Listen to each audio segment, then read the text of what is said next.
Hello বন্ধুরা, কেমন আছো তোমরা সবাই? আসসালামু আলাইকুম। আশা করি সবাই ভালো আছো। আজকে আমি আরেকটা নতুন রেসিপি নিয়ে চলে এসেছি। তো দেখি বুঝতে পারছো কতটা ভালো হতে চলেছে রেসিপিটা।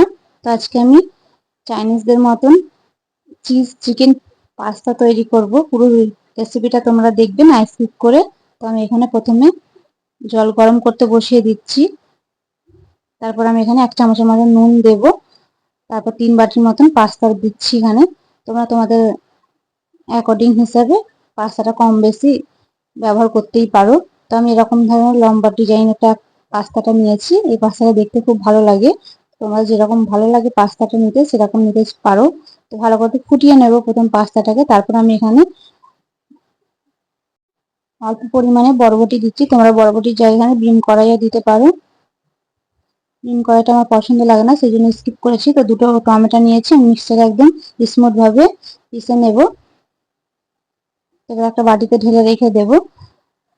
এবার আমি কি কি এখানে ভেজিটেবল নিয়েছি দেখিয়ে দিই। তো আমি এখানে ক্যাপসিকাম, গাজর, পেঁয়াজ, কাঁচা লঙ্কা, রসুন নিয়েছি আর চিকেন নিয়েছি। এবার কড়াতে আমি বাটার দিচ্ছি 1.5 চামচের মতন। 1 চামচের মতন রিফাইন অয়েল দিয়েছি। দিয়ে একটু নেড়ে নিয়ে তারপর আমি রসুন কুচিটা দিয়ে দেব। তারপর রসুনটা একটু ভেজে নিয়ে আমি কাঁচা লঙ্কাটা দিয়ে দেবো। কাঁচা লঙ্কাটা কিন্তু অপশনাল, দিতেও পারো তোমরা, নাও দিতে পারো, কিন্তু দিলে ভালো লাগবে খেতে। তো পাস্তাটা যখন ফুটে যাবে তারপরে কিন্তু তোমরা ছেঁকে রেখে দেবে। আর ছাঁকবে যখন তখন কিন্তু অবশ্যই ঠান্ডা জল দিয়ে একটু ছেঁকে নেবে। তাহলে কিন্তু পাস্তাগুলো অপরের গায়ে লেগে যাবে না আর একদম ঝুরো ঝুরো হয়ে থাকবে।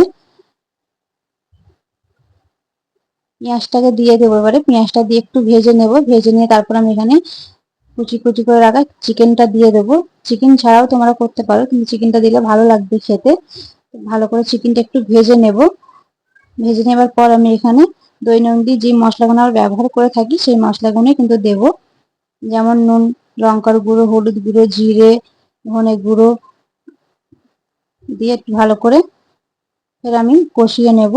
আর এখানে আমি কিন্তু চিলি ফ্লেক্স দিয়েছি, অরিগানোটা দিইনি। অরিগানোটা তোমরা দিতেও পারো, নাও দিতে পারো। একটু মুরগিটাকে আমি ভালো করে কিন্তু ভেজে নিচ্ছি, নাহলে কিন্তু মুরগির কাঁচাতে গন্ধটা থেকে যাবে। একটু ভেজে নিয়ে তারপর আমি এখানে টমেটো যেটা মিক্সারে ব্লেন্ড করে রেখেছিলাম ওই টমেটোটা আমি দিয়ে দিলাম। এবার এখানে 2 চামচের মতন সয়া সস, 1 চামচের মতন ভিনিগার, 3-4 চামচের মতন আমি এখানে টমেটোর সস দেবো। টমেটো সসটা যতটা পরিমাণে মানে দেবে তত খেতে ভালো লাগবে। একটু মিষ্টি মিষ্টি হবে এই পাস্তাটা, তবেই খেতে ভালো লাগে। এবারে গাজর আর ক্যাপসিকামটা দিয়ে দিচ্ছি। দিয়ে ভালো করে আমি একটু কষিয়ে নিয়ে অল্প পরিমাণে একটু আমি জল দিয়ে 2-3 মিনিটের মতন ঢাকা দিয়ে রেখে দেবো। তাহলে গাজরটা, ক্যাপসিকাম আর চিকেনটা একটু সেদ্ধ হয়ে যাবে। না সেদ্ধ হলে কিন্তু খেতে ভালো লাগবে না।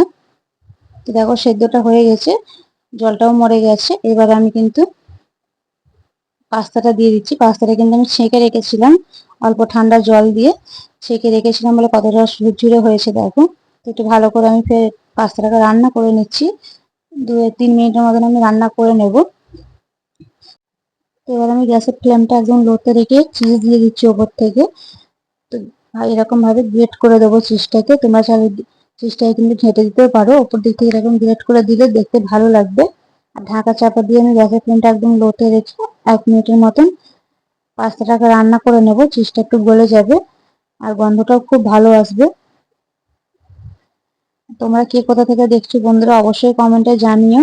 ভিডিওটা যদি ভালো লেগে থাকে শেয়ার দিয়ে দিও। আর চ্যানেলটা অবশ্যই সাবস্ক্রাইব করে রাখবে। ফেসবুকে যদি দেখে থাকো তাহলে ফলো দিয়ে রাখবে, লাইক দিয়ে দেবে বন্ধুরা।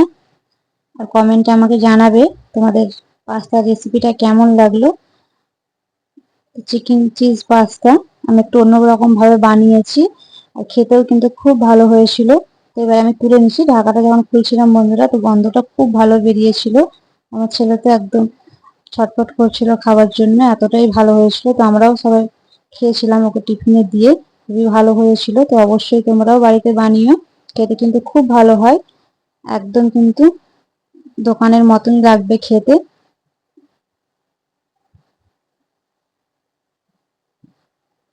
এবার আমি উপর দিক থেকে ফের চিজ দিয়ে দেবো।